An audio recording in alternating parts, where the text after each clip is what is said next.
ओडिशा जैव विविधता बोर्ड पक्षरु लाउपाल जलभंडार रे पक्षी गणना। लाउपाल जलभंडार रे 35 प्रजातिर पक्षी समेत 14 प्रजाति विदेशागत पक्षी। पक्षी चिन्हट एवं संरक्षण क्षेत्र में बीएमसी यत्नशील हेबाकु परामर्श। ओडिशा जैव विविधता बोर्ड पक्षरु अनुगुल जिल्लार माधपुर निकटस्थ लाउपाल जलभंडार रे एशियान जलचर पक्षी गणना कार्यक्रम अनुष्ठित हो जाइछि। एही पक्षी गणना कार्यक्रम में स्थानीय माधपुर कुदगाँ एवं लुणहांडी जैव विविधता परिचालना समितिर कर्मकर्ता एवं वन विभागर कर्मचारी माने सामिल होइतिले।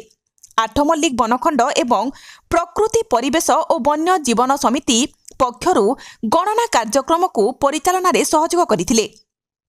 जल भंडारर दुई पार्श्वरे थिबा घास और दल अंचल को बुली बुली गणनाकारी माने विभिन्न कौशलपूर्ण गणना करथिले।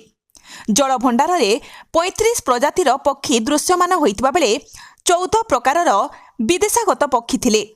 समुदाय 1972 पक्षी थिबार गणना रे आकलन करा जाइतिला।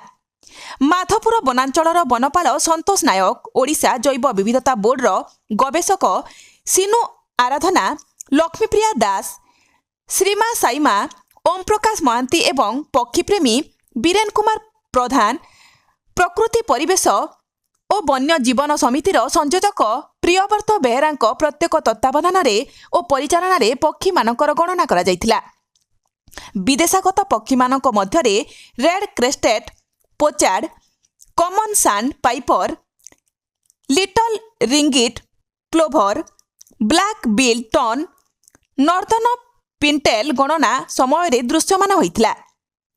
अन्य मानक मध्यरे कटन पिग्मी गुस, कटन टिल पक्षी देखा मिलता।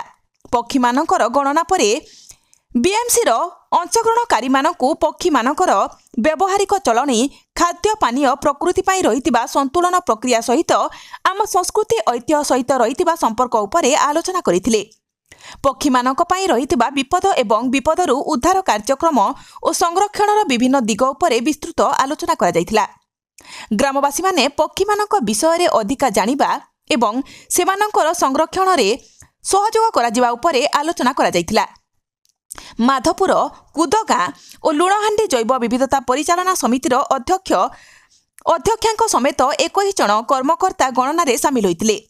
आठमल्लिक बनखंडर बनखंड अधिकारी निर्देश रे स्थानीय वनांचलर वनपाल और वनरक्षी 10 रु अधिक गणना रे अंशग्रहण करथिले। प्रकृति परिवेश और वन्य जीवन समिति पक्षरु लिकुन प्रधान एवं विनय साहू कार्यक्रम को पूर्ण सहयोग करथिले।